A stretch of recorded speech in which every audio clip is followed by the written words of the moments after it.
हम सब जीव मन से ही परेशान हैं। हमें परेशान करने वाला और कोई दूसरा नहीं है। हमारा मन ही हमारा मित्र है और हमारा मन ही हमारा शत्रु है।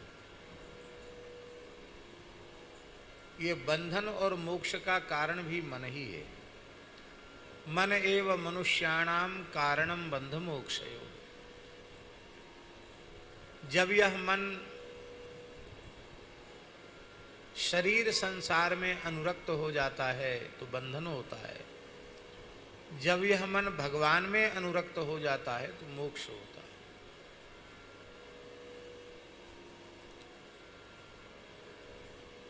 मन का निग्रह बहुत कठिन है।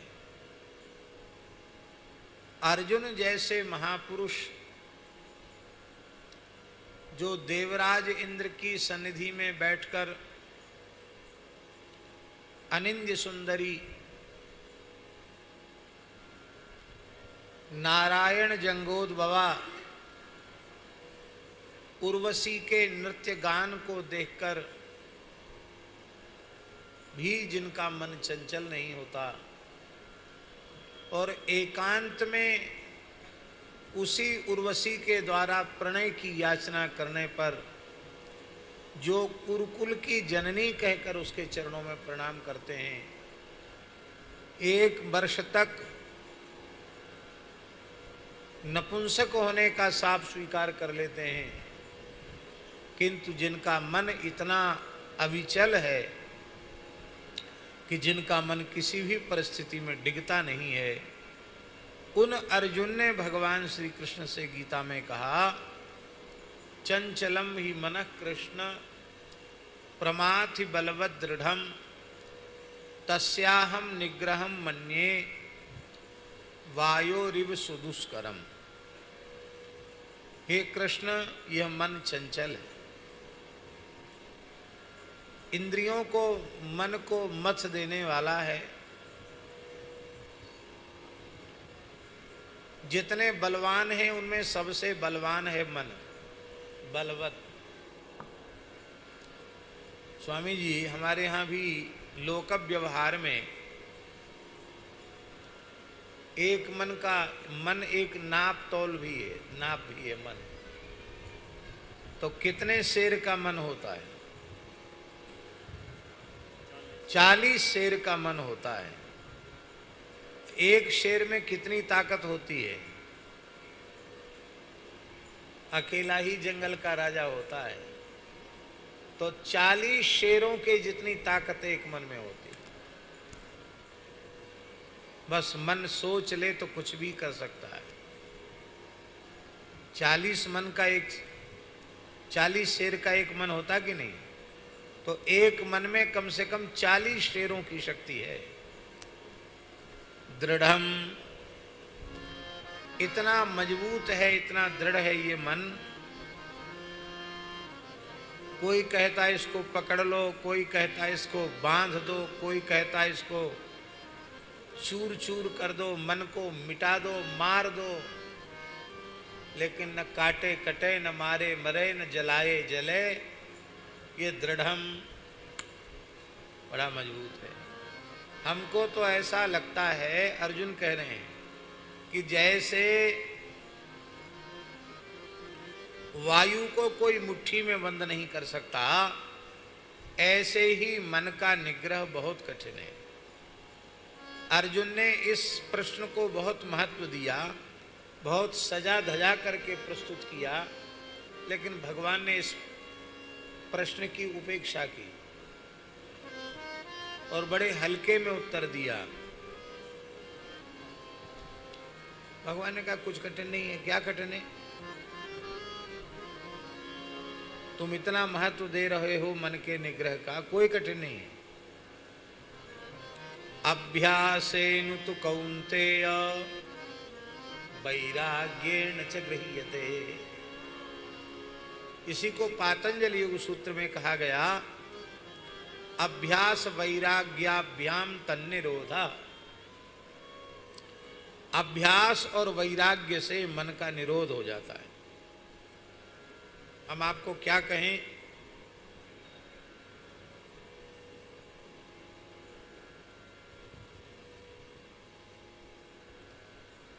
अभ्यास की कितनी महिमा है।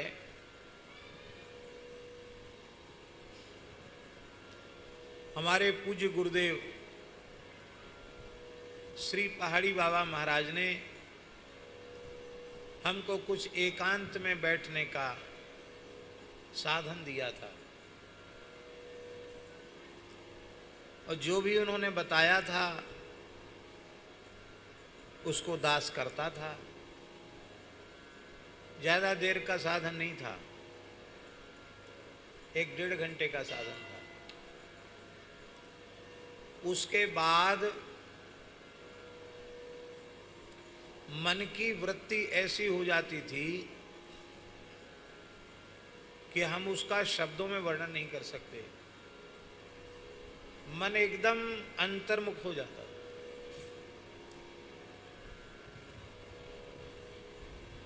सोचना, विचारना, भागना, दौड़ना मन का बंद, और मन का भागना दौड़ना बंद होती इंद्रियां भी अपने आप शांत हो जाती। साधन से उठने के बाद कई घंटे तक तो किसी से बोलने की इच्छा, न कुछ करने की इच्छा।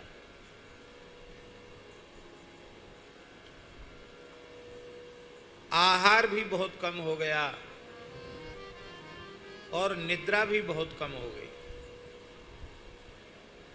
यद्यपि पूज्य महाराज जी ने कहा कि तुम्हारी जो उन्नति हुई है, इस प्रकार की उन्नति वर्षों तक साधन करने के बाद होती है, उनकी कृपा थी।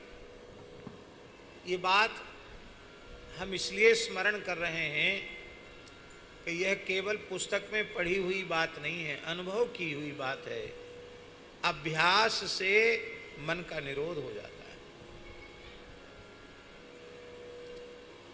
आप गुरु परंपरा प्रदत्त मंत्र का ही जप करें, पर मंत्र का जप मानसिक रूप से मंत्र का जप करें। माला लेकर के विधि पूर्वक मंत्र का जप करें, भीतर से मंत्र का उच्चारण करें और भीतर से ही मंत्र का श्रवण करें। मंत्र के प्रतिपाद्य देवता का ध्यान न हो सके तो मंत्राक्षरों का ध्यान करें, मंत्रार्थ का अनुसंधान करें।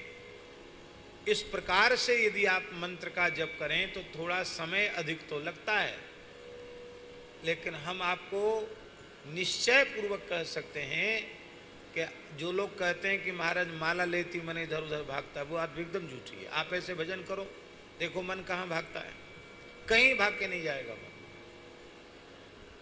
पर हम तो जानबूझकर केवल इंद्रिय से क्रिया मात्र करते हैं और मन को मंत्र में लगाते नहीं।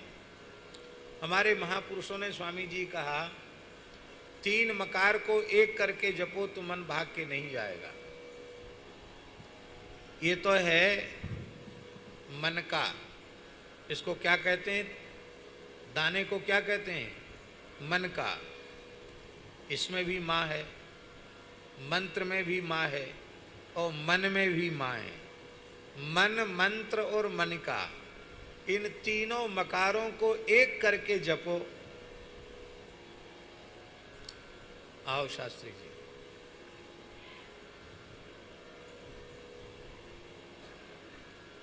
कुर्सी पर विराजा। मन, मंत्र और मन का, तीनों मकारों को एक करके जपो। देखते हैं कैसे मन का निग्रह नहीं होता। और अधिक मन का निग्रह करना है तो श्वास प्रश्वास के क्रम से मंत्र का जप करो, और श्वास प्रश्वास के क्रम से मंत्र का जप करने में पूरा ध्यान मंत्र में देना पड़ेगा, श्वास प्रश्वास में ध्यान देना पड़ेगा। आप देखो कैसे मन नहीं लगता। पर सच्ची बात ईमानदारी की है कि हम लोगों को केवल बातें बनानी है, करना कुछ नहीं है। कथा में भी सुनने के बाद करने के नाम पर कुछ नहीं करना है। तो लड्डू की चर्चा करने से कोई स्वाद थोड़ी लड्डू का आ जाएगा, न पेट भूख भी मिट जाएगी। दीपक की चर्चा करने से अंधकार की निवृत्ति नहीं होगी, प्रकाश की प्राप्ति नहीं होगी। दीपक जलाने से अंधकार दूर होगा, लड्डू खाने से लड्डू का स्वाद मिलेगा। इसलिए जो कुछ सुने उसमें अपने जीवन में उसे उतारने का प्रयत्न करें। तो भगवान ने सोचा कि सब मन के पीछे परेशान हैं। हमारे ज्ञान गुदरी में तो लिखा है, मन को मार गगन चढ़ जाई। क्या लिखा है? मन को मार गगन चढ़ जाई, मान सरोवर पैठ नहाई, अनहद नाद नाम कर पूजा, ब्रह्म सत्य सम देव न दूजा।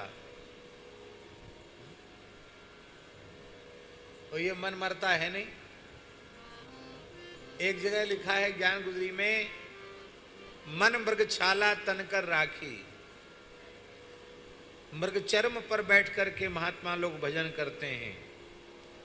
वैसे ही संसार में हिरन कम हो गए, जंगली जीव सब मांसाहारी मार के खा गए, और ये और कहो कि मृग चर्म पर बैठना चाहिए तो रहे सहे मृग भी जैसी आराम हो जाएंगे।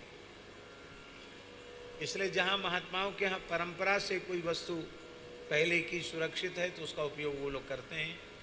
मेरे विचार से नए रूप में पशुओं के चर्म को संग्रह करना सरकारी कानूनी अपराध भी है। तो इसका बड़ा सुंदर समाधान दिया है ज्ञान गुदरी में। मृग चर्म पर बैठो। मृग कौन है? मन मृग। उस मन रूपी मृग का शिकार करो, उसको साधन के जाल में बांध लो और उसके चर्म पर बैठ करके भजन करो, अर्थात मन को भागने मत दो। मन मृग छाला तन कर राखी। इसलिए महाराज जी हमारे संतों में ये बात कही गई कि सबको मृगचर्म आदि का उपयोग नहीं करना चाहिए। चाहे जो आदमी मृगचर्म आदि का उपयोग करे ठीक नहीं, उसकी एक परंपरा है, उसकी एक मर्यादा है। सिद्धांत पटल में लिखा है, अपनी खाल को मर्म न जाने, दूजी खाल ले तरे बिछावे, ऐसा डूबे थाह न पावे। अपनी खाल का मर्म तो जाना नहीं, दूसरे प्राणी की चमड़ी को नीचे बिछा रहे हो तो इतने गहरे डूबोगे कि थाह भी नहीं मिलेगी।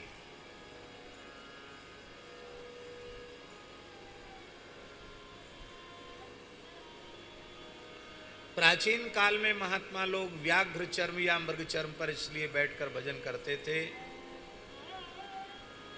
कि वे पशुओं में पड़े हुए जीव जिनके शरीरों का चर्म होता था, उस पर बैठकर जब महात्मा भजन करते तो वे जीव मुक्त हो जाते। सिंह मृग व्याघ्र सब मुक्त हो जाते थे। अब अपने ही ऐसे कर्म नहीं है कि स्वयं मुक्त हो सकें, तो दूसरे की मुक्ति का ठेका कहाँ ले सकते हैं। इसलिए वर्तमान समय में तो शुद्ध ऊन का आसन ही सबसे बढ़िया है। कुशासन हो या ऊर्णासन हो, कंबलासन हो, यही श्रेष्ठ है। कंबल में ये सिंथेटिक वाला शास्त्री जी नहीं, शुद्ध ऊन का कंबल, ऊन का आसन। श्री वृंदावन बिहारी लाल की जय। भगवान ने सोचा मन के पीछे सब लगे हैं, मन के पीछे परेशान हैं, तो अब हम मन में ही प्रवेश कर जाते हैं। जब हम मन में प्रवेश कर जाएंगे तो फिर मन को बांधना, पकड़ना, मारना इसकी जरूरत ही नहीं पड़ेगी। केवल मन में झांकने की जरूरत पड़ेगी। मन में आप झांकेंगे तो मन में केवल मनमोहन ही दिखाई पड़ेंगे, दूसरा कोई मन में दिखाई नहीं पड़ेगा। वो सच्ची बात यह है कि मन भगवान की विभूति है। गीता में भगवान ने कहा इंद्रियाणाम मनश्चास्मि, इंद्रियों में मैं मन हूं। इसका अर्थ है कि मन भगवान की विभूति है। मन भगवान में ही लग सकता है, विषयों में, संसार में, भोगों में नहीं लग सकता। मन लग सकता होता तो लग गया होता, अब तक लग नहीं पाया। केवल भगवान में मन लग सकता है।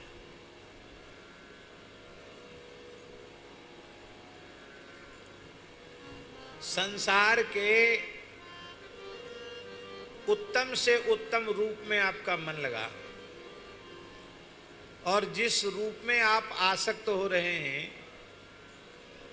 उसी में थोड़ा चमड़ी में सफेद धब्बा आ गया तो आपका आकर्षण कम हो जाता कि नहीं? और मान लो उसी में गलित कुष्ठ हो गया तो, कीड़े पड़ गए तो जिस रूप पर आप लट्टू हो रहे थे उसकी ओर आप देखना तक नहीं चाहते, उसको छूना तक नहीं चाहते।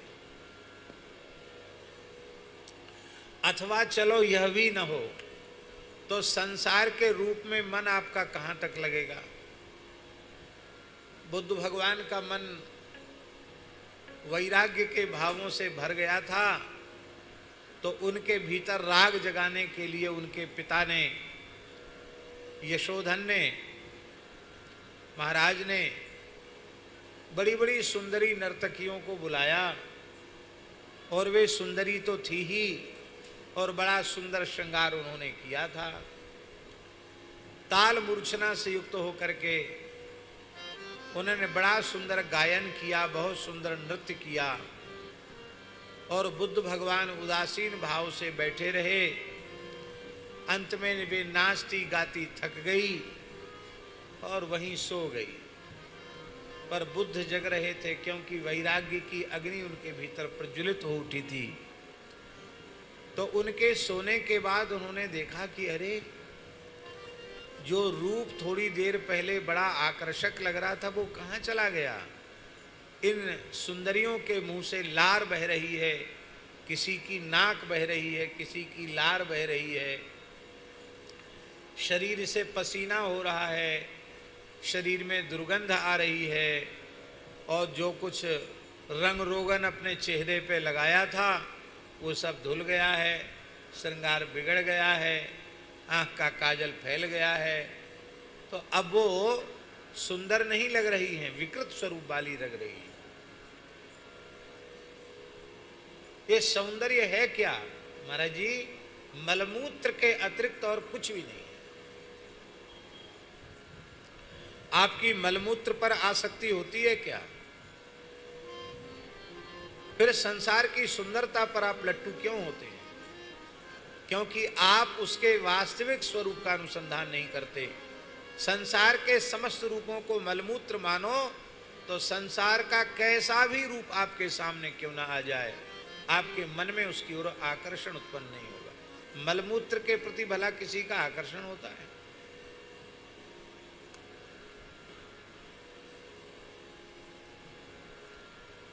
एक गांव का एक जमींदार था,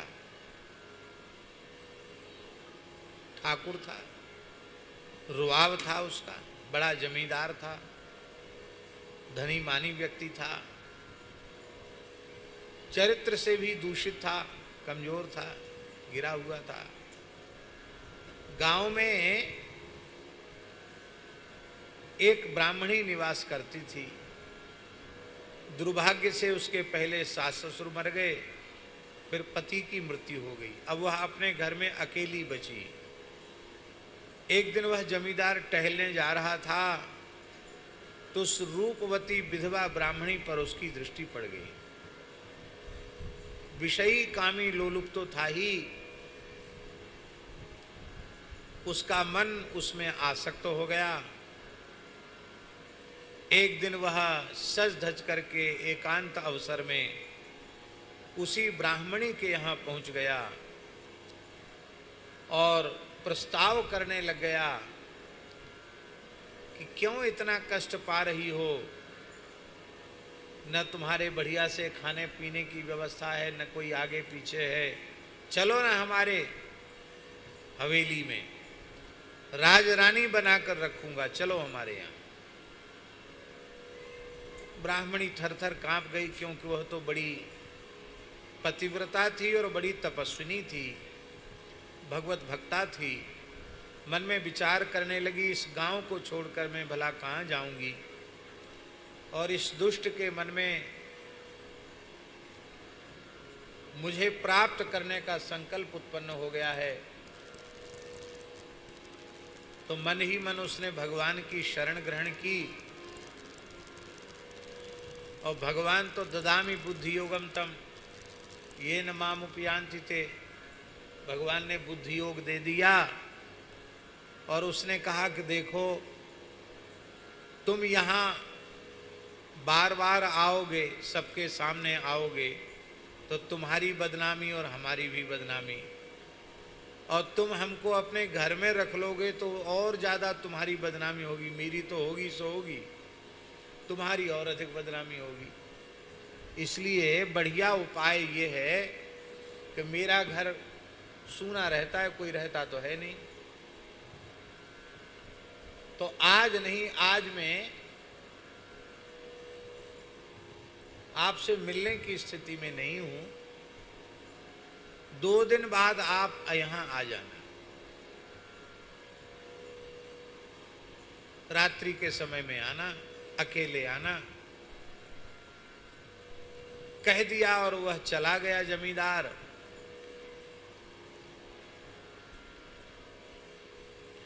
और उधर इस ब्राह्मणी ने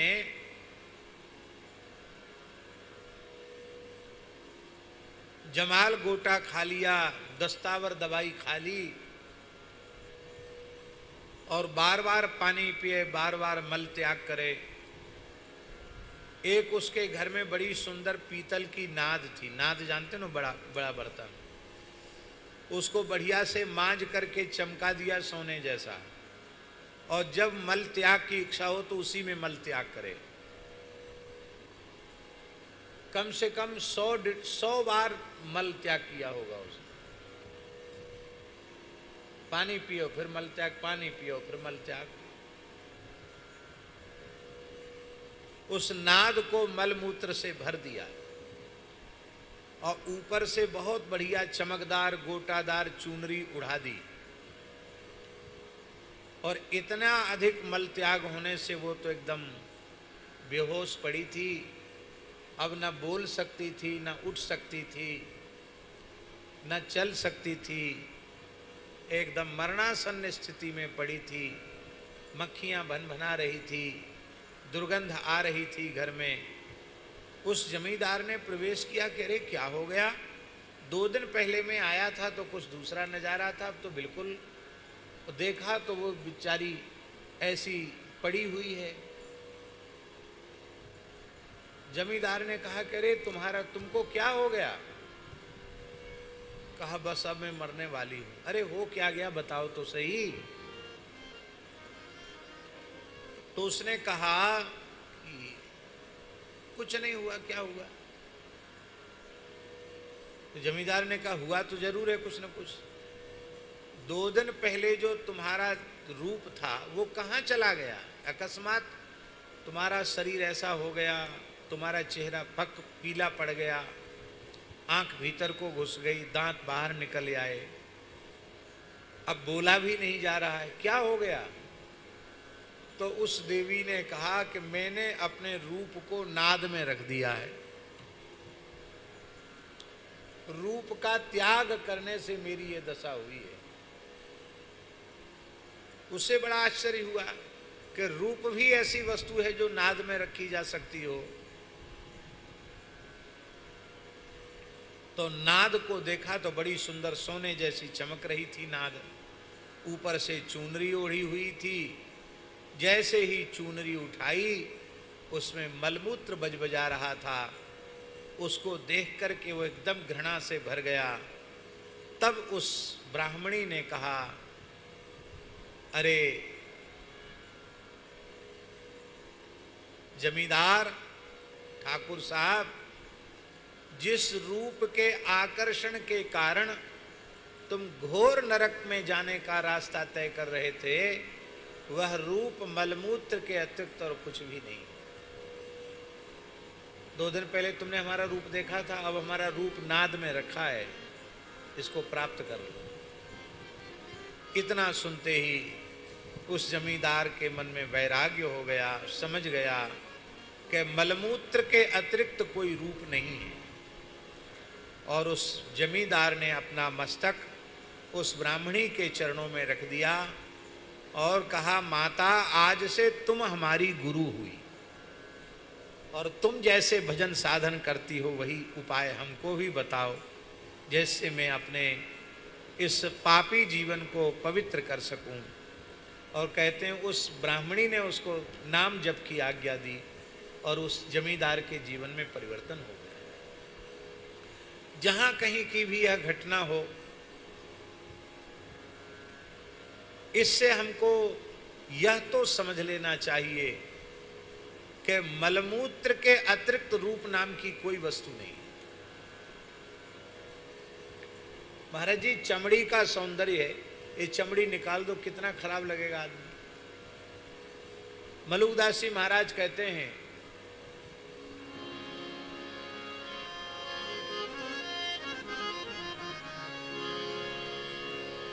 सुंदर देही देख के उपजत है अनुराग, मढ़ी न होती चाम जो तो जीवत चुगते काग। दर्पण आगे ठाढ़वे नित्य सम्हारे पाग, ऐसी दहिया देख के चोंच समारे काग। कौआ मुर्गेरी पर चोंच घिसता है, मर तो सही, दूध निकाल के खाऊंगा, कुछ नहीं है।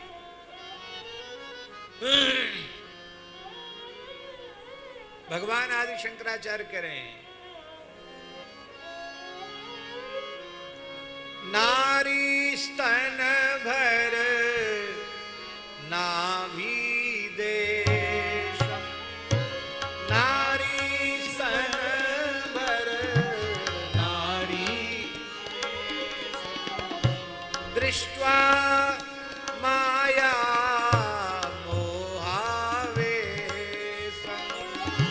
दृष्ट्वा माया मोहावेशम्, एतन्मांस वसादि विकारम्, एतन्मांस वसादि विकारम्, मनसि विचार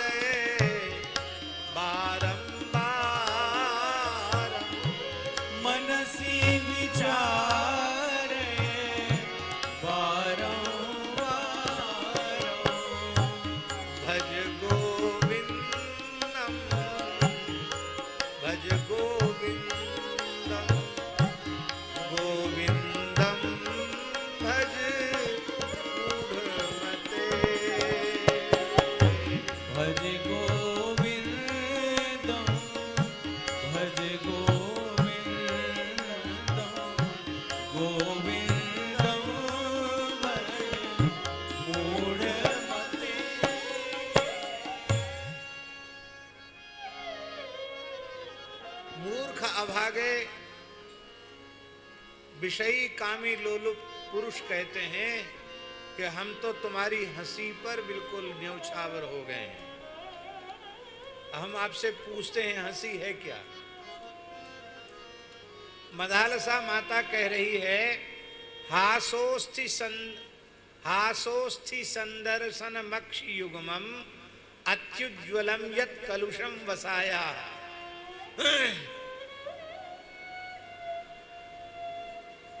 हास क्या है, हंसी क्या है? अस्थि संदर्शन, हड्डियों का दिखाना ही हास है। हड्डियों में कौन सी सुंदरता है भाई? अरे तुम्हारी बड़ी बड़ी आंखें, उन आंखों पर ही हम न्यौछावर हो रहे हैं। अरे भाई ये आंखें हैं क्या? अत्युज्जलम यत् कलुषम बसाया, ये बसा तत्व का विकार है आंखें। आंख से मल, नाक से मल, मुंह से मल, रोम रोम से मल निकल रहा है, फिर भी यह हतभाग्य मनुष्य इस मलमूत्र के ऊपर अपने मनुष्य जीवन को बर्बाद कर देता है, नष्ट कर देता है।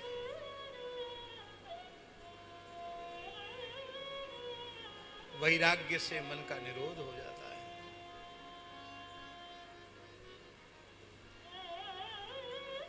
आपका रसगुल्ला खाने में मन लगा, रसगुल्ले के प्रति आकर्षण हुआ, रसगुल्ला देखते ही आपने अनुभव किया कि इस रसगुल्ले का वास्तविक स्वरूप क्या है। बाहर बढ़िया सफेद सफेद दिखता रसगुल्ला, और उसको मुंह में रखो, अभी गले के नीचे नहीं उतरा, मुंह में ऐसे करके उगल दो, आप कोई उल्टी आने लग जाए उसको देख करके, और गले के नीचे चला जाए, और फिर किसी कारणवश उल्टी हो जाए, वमन हो जाए, तो उसका स्वरूप और अधिक घृणित हो जाएगा, उसी रसगुल्ले का स्वरूप। और मान लो वमन नहीं हुआ, पच गया, तो जब शौचालय में जाओगे तो उसकी अंतिम परिणति मल के रूप में होगी। लड्डू, गुलाब जामुन, रबड़ी, पुआ, इनको देखकर हमारे मोहड़े में पानी आता है।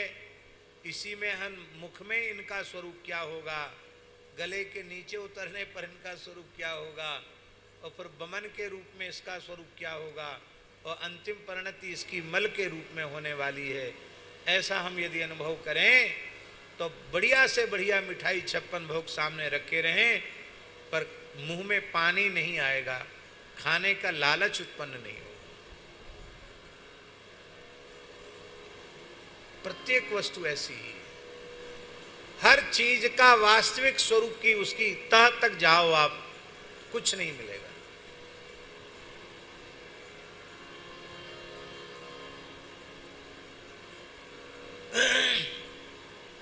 केले का पेड़ देखा है, केले का वृक्ष, भगवान ने क्या बढ़िया फिनिशिंग कर रखी है उसके तने पर। ये लकड़ी वाले लोग इतनी बढ़िया पॉलिश करते हैं, इतनी अच्छी पॉलिश नहीं कर सकते।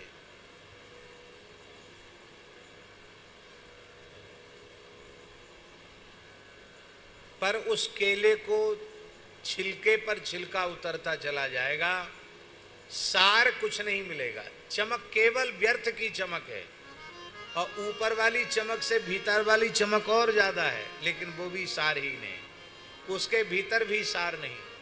जैसे कदली के वृक्ष में सार तत्व नाम की कोई चीज नहीं, ऐसे ही रूप, रस, गंध, शब्द, स्पर्श, इन विषयों की तह तक चले जाओ, केले के पेड़ की जैसी स्थिति है, छिलका ही छिलका है, सार नाम की कोई चीज नहीं। इसी केले की लकड़ी में सार होता तो कितना काम में आता है? इमारत के लकड़ी के काम में फिनिशिंग नहीं करनी पड़ती, तो भगवान की लीला है।